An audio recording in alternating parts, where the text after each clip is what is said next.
السلام علیکم ورحمۃ اللہ وبرکاتہ۔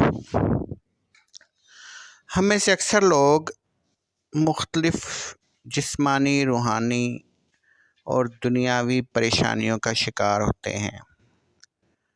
کوئی حل نہیں مل رہا ہوتا تو فوراً کسی نہ کسی وظیفے کی طرف متوجہ ہوتے ہیں۔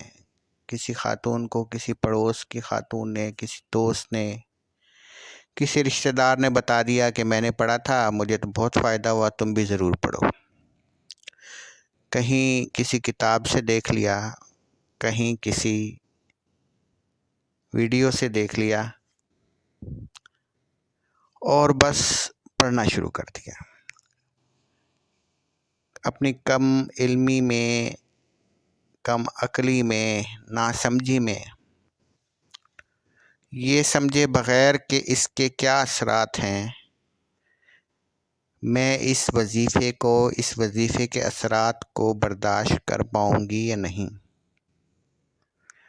اس امید کے ساتھ کہ میرے سارے مسئلے یا میرا یہ مسئلہ حل ہو جائے گا، بس مجھے ایک مقررہ مدت یا مقررہ وقت پر اتنی مقدار میں یہی تو پڑھنا ہے، یہ تو کوئی مشکل بات نہیں۔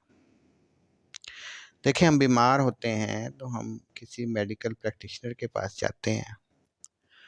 وہ ہماری عمر، بیماری کی نوعیت اور وزن دیکھتے ہوئے ہمیں ایک مقررہ مقدار میں دوا تجویز کرتا ہے۔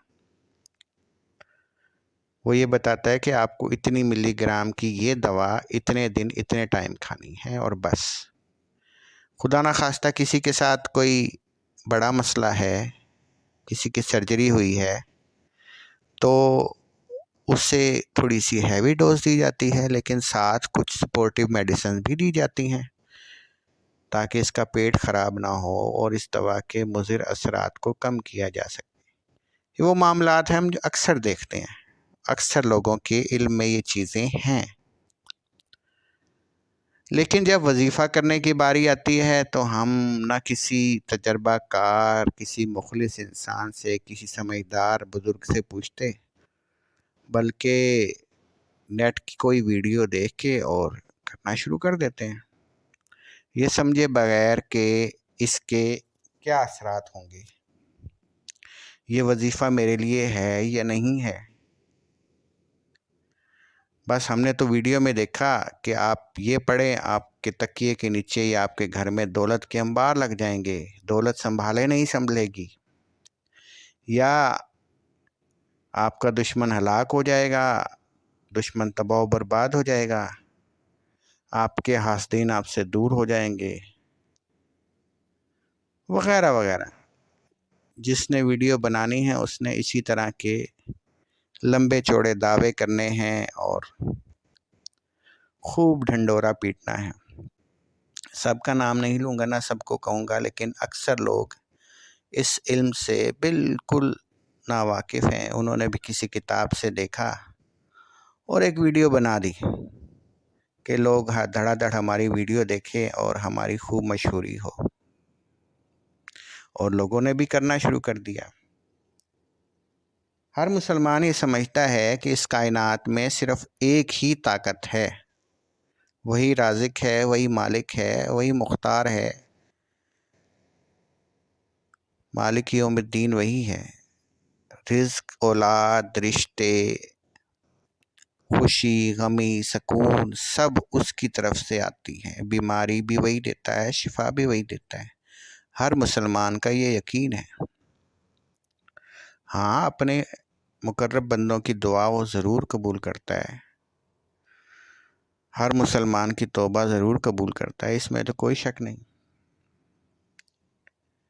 اب جو وظیفہ کر رہے ہیں آپ، یا تو اپنے اللہ کو پکار رہے ہیں، اپنے رب کو پکار رہے ہیں،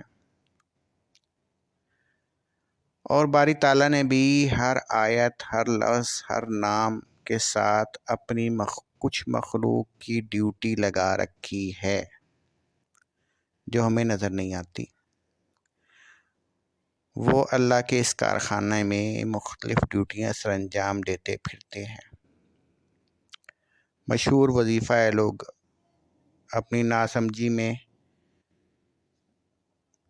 سورہ مزمل کا بڑا مشہور وظیفہ کرتے ہیں، اور اس وظیفہ کرنے کی وجہ سے کچھ جنات ان کے قبضے میں آ جاتے ہیں یا ان کے پاس آ جاتے ہیں۔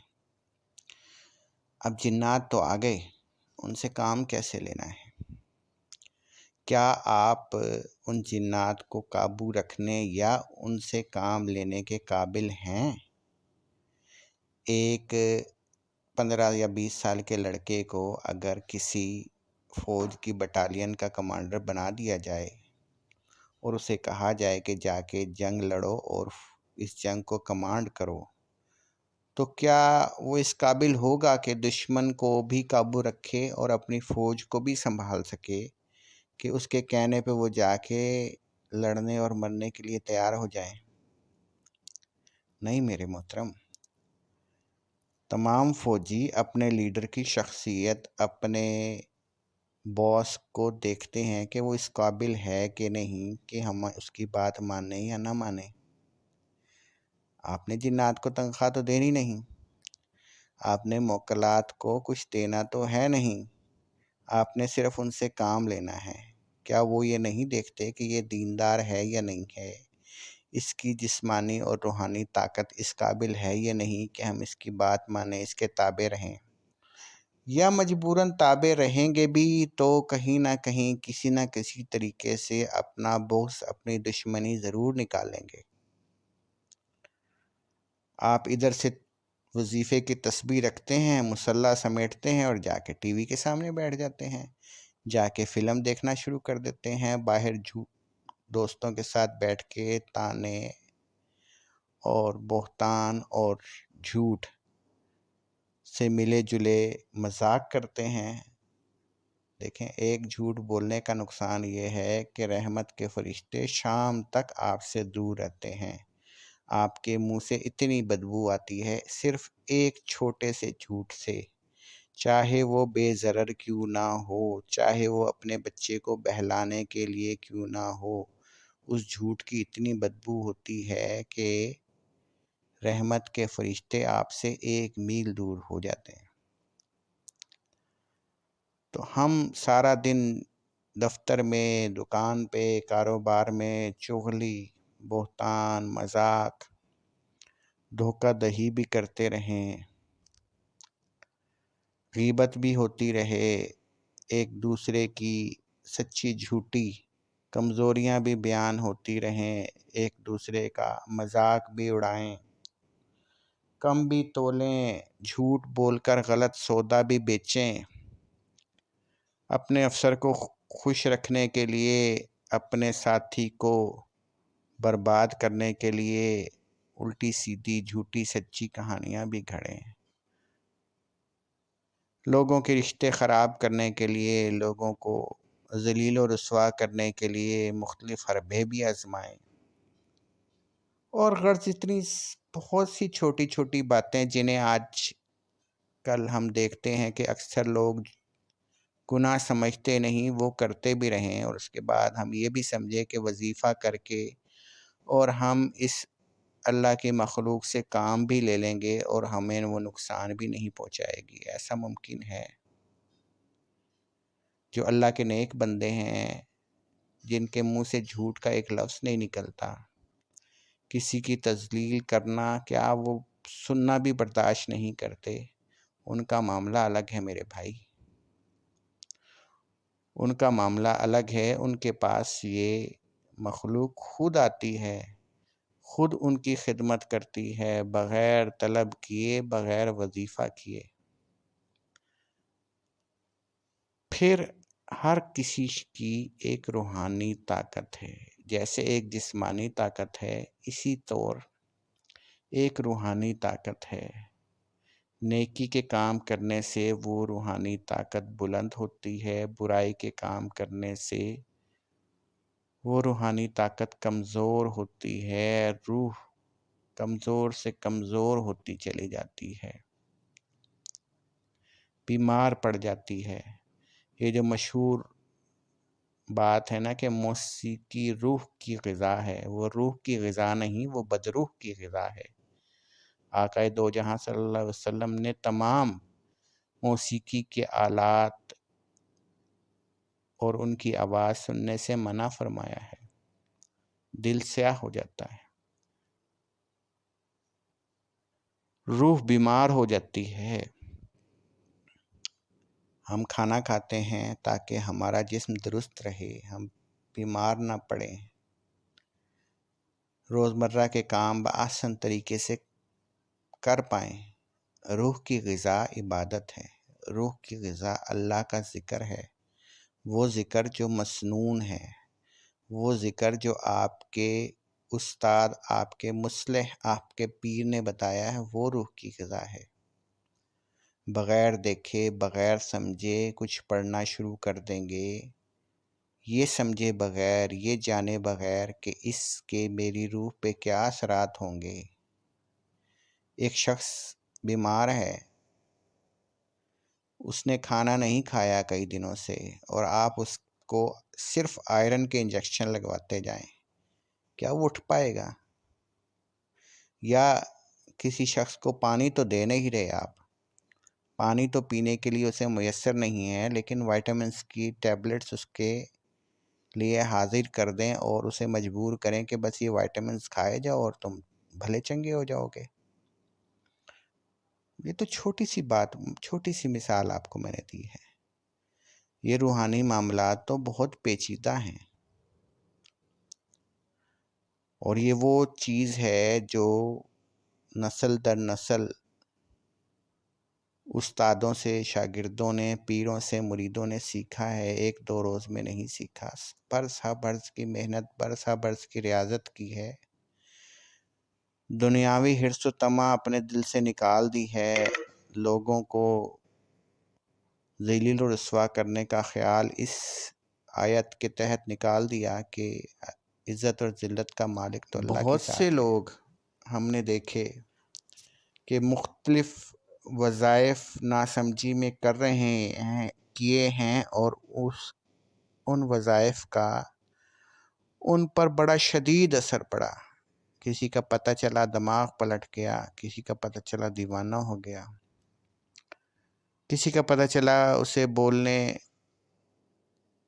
اور بات کرنے کا سلیقہ نہ رہا۔ تو محترم گزارش یہ ہے کہ بغیر کسی باشرع اور سنت پر عمل کرنے والے پیر یا بزرگ سے پوچھے بغیر کوئی وظیفہ نہ کیا جائے، علاوہ یہ کہ آپ کو صحیح حدیث سے معلوم ہوا کوئی وظیفہ پتہ ہے۔ افضل الذکر لا الہ الا اللہ، سب کو علم ہے۔ سبحان اللہ و بحمدہ، سبحان اللہ عظیم، سب کو علم ہے، حدیث میں آیا ہے۔ درود شریف کے بارے میں تو حکم ہے کہ یہ وہ وظیفہ ہے جو اللہ پاک کی ذات بھی کرتی ہے، فرشتے بھی کرتے ہیں، اور ہمیں بھی حکم ہے کہ کریں۔ ان عام اور مشہور تسبیحات کے علاوہ کو مخصوص تسبیحات جو آپ کسی خاص مقصد کے لیے کرتے یا کرتی ہیں، انہیں پوری تصدیق کے بغیر کرنے سے پرہیز کریں۔ ایسا نہ ہو کہ آپ اپنے معاملات الٹا بگاڑ لیں۔ اتنے دفعہ یا کہارو پڑیں گے تو آپ کا دشمن برباد ہو جائے گا۔ اللہ پاک کی ذات نے انسان کو یہ طاقت بخشی کہ وہ کسی کے لیے دعا کرے یا بد دعا کرے، کسی کو لعنت کرے، لیکن یہ دونوں چیزیں، بد دعا بھی اور لعنت بھی، فرشتے اس شخص کے پاس لے جاتے ہیں، جا کر دیکھتے ہیں، تولتے ہیں کہ یہ شخص اس کے قابل ہے یا نہیں۔ اگر قابل ہے تو اسے لگ جاتی ہے، ورنہ یہ وہ تیر ہے جو آپ نے ایک دفعہ نکال دیا تو نکال دیا، اب یا تو وہ سامنے والے کو لگے گا جس کے لیے آپ نے بد دعا کی ہے، جس کو آپ نے لعنت کی ہے، ورنہ یہ آپ کو خود لگے گا۔ کیا آپ اتنے بڑے منصف ہیں کہ یہ فیصلہ کر لیں کہ سامنے والا شخص کوئی کافر اس بات کا مستحق ہے کہ اسے لعنت کی جائے تو ٹھیک ہے، ورنہ کسی کو لعنت کرنے سے، کسی پر لعنت بھیجنے سے، کسی کو بد دعا دینے سے پرہیز کریں۔ اسی طریقے پر کوئی ایسے وظیفے جو کسی کی بربادی کے لیے کیے جائیں، کسی خاص مقصد کے لیے کیے جائیں، انہیں بھی کرنے سے سختی سے پرہیز کریں۔ ایسا نہ ہو کہ آپ کے اپنے ہی فوجی، آپ کے اپنے ہی بھیجے ہوئے ہرکارے آپ کے دشمن بن جائیں، آپ کو تباہ و برباد کر دیں اور آپ کو پتہ ہی نہ چلے۔ نماز کی پابندی کی جائے، محارم سے، بد نظری سے، نامحرموں کو دیکھنے سے پابندی کی جائے، پاکی ناپاکی کا خیال رکھا جائے، صبح شام کے مسنون دعائیں اور صبح شام کے مسنون اذکار کا اہتمام کیا جائے، تو آپ تمام بیماریوں سے، تمام برائیوں سے، تمام دشمنوں سے خود بخود محفوظ ہو جائیں گے۔ آپ کے کام خود بخود سنورنے شروع ہو جائیں گے۔ کوئی بڑا کام پھنسا ہوا ہے تو 2 رکعت صلاۃ الحاجات نیک نیتی سے اور پورے یقین کے ساتھ کریں، انشاءاللہ پورا نفع ہوگا۔